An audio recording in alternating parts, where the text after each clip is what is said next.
Okay, so 8 months.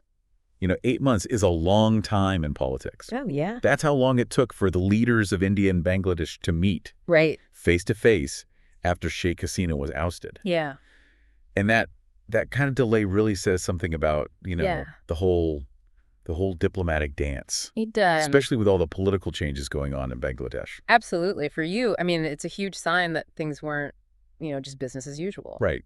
This wasn't just like let's just have a regularly scheduled meeting. Right, exactly. You've got a long-standing partnership with Hasina. Yeah. And then suddenly everything shifts. Yeah. A new interim government pops up with Mohammed Yunus in charge. Right. And so, of course, there's this period where both sides are kind of, Yeah. testing the waters, Absolutely. feeling each other out. Figuring out the new landscape. Exactly. Yeah.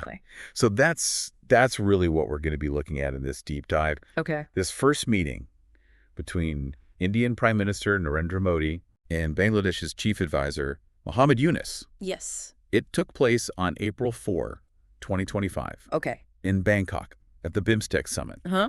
And we've gone through a ton of reports from all sorts of sources. Yeah. The Wire ABP Live, the Business Standard Indian Express, just to name a few. Gotcha. To get you the key details here. Right.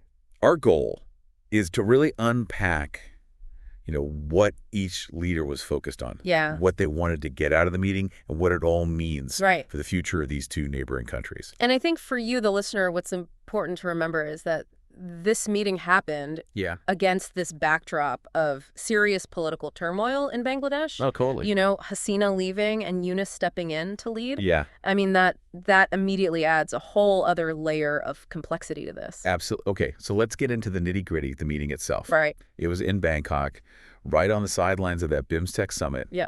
40 minutes of direct conversation. Okay. And like we said, the first time these two had met since the change in government. Mm-hmm. And this is interesting. Yunus presents Modi with a photograph. Oh. From 2015 when Modi gave him a gold medal. What do you think about that? What do you make of that gesture? Yeah. I mean, for you, it's probably more than just a polite little thing, you know? In diplomacy, these symbols, they carry weight. They do. Handing over that photograph, it could be Yunus's way of trying to connect with Modi on a personal level. Okay. Like, hey, remember this good time we had? Yeah. Maybe trying to smooth things over because, Sure. things have changed politically. Okay, so establish a little common ground. Exactly, yeah. All right, so what about India? What were they hoping to talk about? Yeah, what were Modi's main concerns? Well, a huge one right off the bat. Uh-huh. The safety and security of minorities in Bangladesh, especially Hindus. Okay. Modi was reportedly very concerned about how minorities were being treated. Yeah.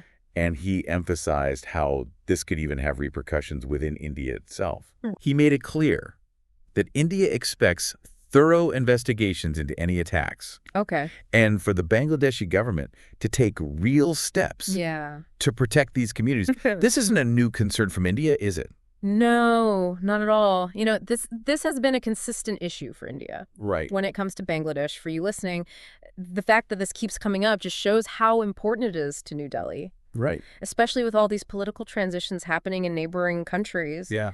Minority rights can become more vulnerable during these times. Yeah. So Modi emphasizing investigations and protection really underscores India's priorities. Okay, so another thing Modi brought up was provocative rhetoric. Okay.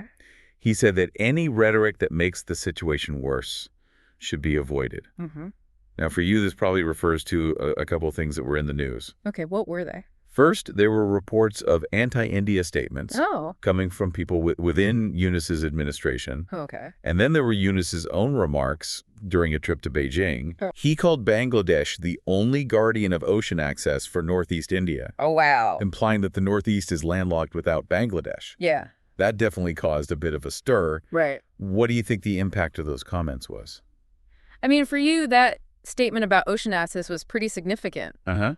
That region is a core part of India. Yeah. And to suggest that its access to the sea depends entirely on Bangladesh. Right. Well, that probably didn't go over well in New Delhi. Yeah. Modi's call to avoid rhetoric that makes things worse. Yeah.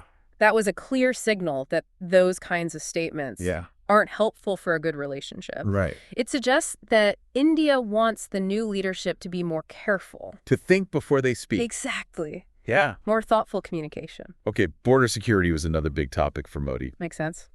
He stressed the importance of strict enforcement of the law and preventing illegal border crossings, especially at night. Okay. To keep things stable along that border. He even talked about using existing bilateral mechanisms to better address these issues. This has always been a sensitive topic. Oh, yeah. It's a long-standing issue. For both countries, right? Absolutely. For you listening, India's focus on this shows their concerns about illegal immigration and potential security threats. Right. And at the same time, Bangladesh has often raised concerns about the actions of Indian border security forces. Right. So it's complex. Yeah. The suggestion to use existing mechanisms, I think that shows they prefer practical solutions, Right. working together to solve problems. And it's interesting, Modi also talked about the democratic process in Bangladesh. Oh, okay. He said that regular and inclusive elections are essential for any democracy, highlighting how important they are for stability in Bangladesh. Okay. For you, that's a pretty clear message about what India expects from Bangladesh in the future politically. Yeah. It's India saying we're hoping to see a return to a more established democratic system. Absolutely. It shows that India has a real interest in a stable and democratic Bangladesh. Yeah. I mean, a stable and democratic neighbor is generally seen as a more reliable partner. Makes sense, yeah. So Modi's statement, although diplomatic, is a clear communication of India's preference. Okay, so last but not least on India's side, Modi reaffirmed India's commitment to a people-centric approach. Right. And a democratic, stable, peaceful, progressive, and inclusive Bangladesh. Wow, that's a lot of adjectives. Yeah. He said he wants a positive and constructive relationship based on pragmatism. And he highlighted all the tangible benefits of their past cooperation. Okay, so for you, it sounds like India is trying to reassure Bangladesh that even with the recent political changes, they're still committed to a good long-term relationship. Totally, yeah. One that benefits both countries. Right. And that emphasis on pragmatism that suggests a focus on, actually working together, not just getting hung up on ideology. Okay, so that's what India brought to the table. Right. Okay, well, that's all the time we have for today. All right, thanks for having me. Thanks for joining us. Absolutely. And we'll see you next time for another deep dive. Looking forward to it.